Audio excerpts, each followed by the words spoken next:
Welcome back to my garden side quest. Today I'm going to be direct seeding out in the garden, but there's a lot of prep work in the house that I have to do before I can plant out in the garden. My next task is to add all of these seeds that are organized by the beds that they're going to be in outside into my Seedtime. So, Seedtime is an app that I have been a member of for 3 years, 4 years now. I just really started using it last year. This year, I want to be more intentional about using it because they added a new feature called records. And with records, you could actually track how much your garden is producing and then see real data. So those of you that know me know that I love data. So it'll be interesting to see if I'm able to keep up with collecting data on what my garden produces. So today, before I go outside and start planting, like I said, I have to add everything to Seedtime. So here in Seedtime is a layout of my garden. I will go ahead and zoom out so that you can kind of see my whole garden. I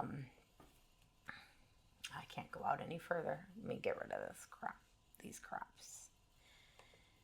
Okay, so here's my backyard. This is the house, this is the deck, this is the pool, and then my garden goes along the side, and then I actually have 3 garden beds back behind the garage, and they're just represented over here. These are my garlic and strawberry beds. So what I'm going to do is inside each garden bed, I am just going to add the variety and the crop that I will be direct sowing today. I'm not going to put them necessarily in the exact place that I'm going to put them in the garden. I'll do that later. So let me zoom in again. Because I have old eyes, I need to zoom in very, very far so I can see what's going on here. Okay, so this is my bed A. And in order to add crops to bed A, I have to click on the little crops. I've already added all of my crops to Seedtime, so it's just a matter of dragging and dropping them into the bed. So this is bed A, and as you can see in bed A, I already have some S's and A's. A's are asparagus, which I will be planting today. And then S is strawberries, which I will be transplanting from one side of my garden to the other, hopefully today. So for bed A, I just need to add peas. And the variety that I'm using in bed A is called Cascadia peas. So right here in crops, I'm just going to search for peas. These are all of my varieties of peas.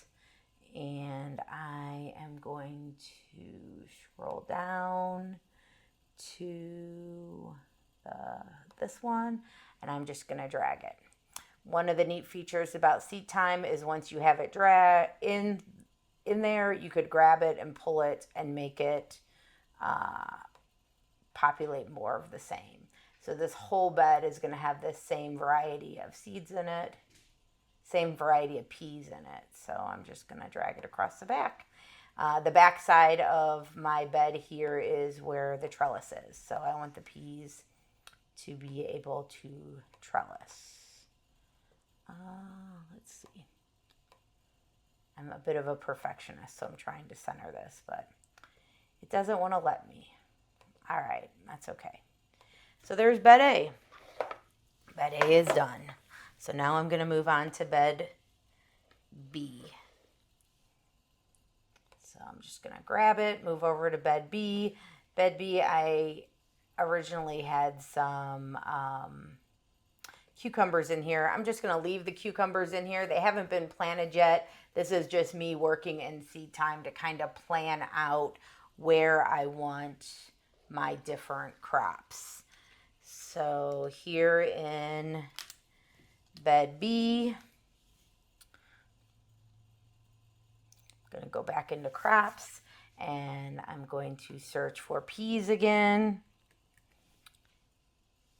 And we have that same variety of peas here, the Cascadia. So I'm just going to drag it. It's going to go along my trellis here in the spring.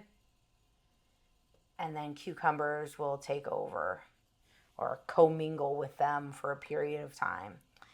And then I'm also adding my green beans. This variety is Big Kahuna. Let's see if I have Big Kahuna in here.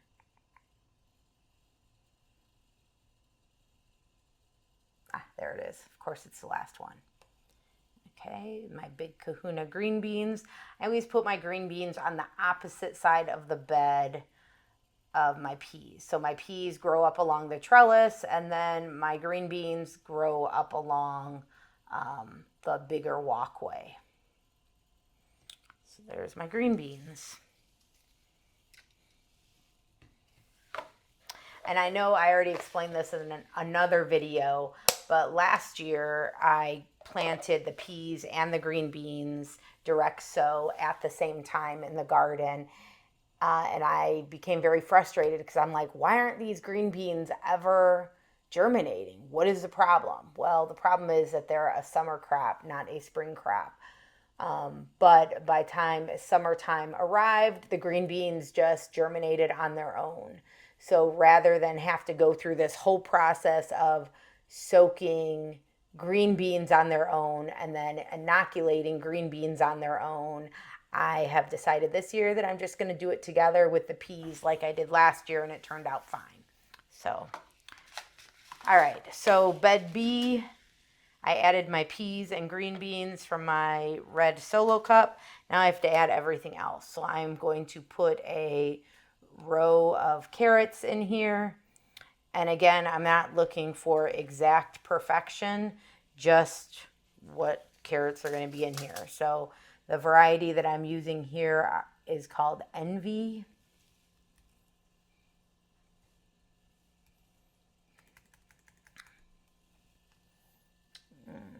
And I'm just going to drag it and drop it into the bed. This isn't exactly where it's going to go in the bed. Again, I'm just dropping it anywhere in the bed for right now. The radishes that I'm planting here are called Champions. So I'm going to drag and drop them into the bed. And then I have some kale. I have kale that is not documented in my calendar because I just got these from freeheirloomseeds.com and I did not document them. So let me see if it'll let me. Yes, it will. All right, so I'm going to go ahead and add some kale. And my variety of kale is Siberian Dwarf. It's right there. And this is from Free Heirloom Seeds. And we'll go ahead and leave it as green. And we are going to be direct transplanting this. So I'm changing it to direct transplant. And then I'm going to schedule it. All right, so now that kale is actually in here, I'm going to drag it into this bed. According to this, kale takes up a lot of space. One thing that you may not know about me yet is that I am an intensive gardener. I think that's what it's called. I really overplant my beds, and I'm okay with that. Sometimes during the season, I'll rip a few things out because it gets a little too crowded. But I like to start off with a very full bed and then go from there. So kale, it says I need like a whole foot for kale. This might even be more than a foot. Looks like 18 inches for kale, but we'll see. I'll just throw him right there for now. And then lettuce. I have this Cimarron lettuce by M.I. Gardener. Just going to throw one in here. And then cilantro, I have Slow Bolt. Slow Bolt by Farmer's Almanac.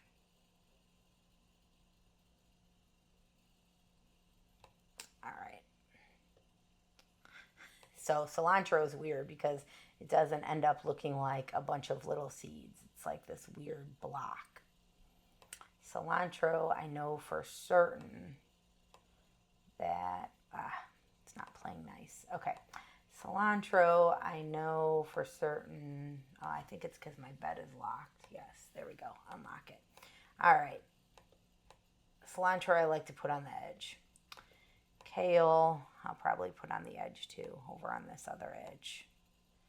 And then these guys will go in the middle. All right. So that's all I am direct seeding in bed B.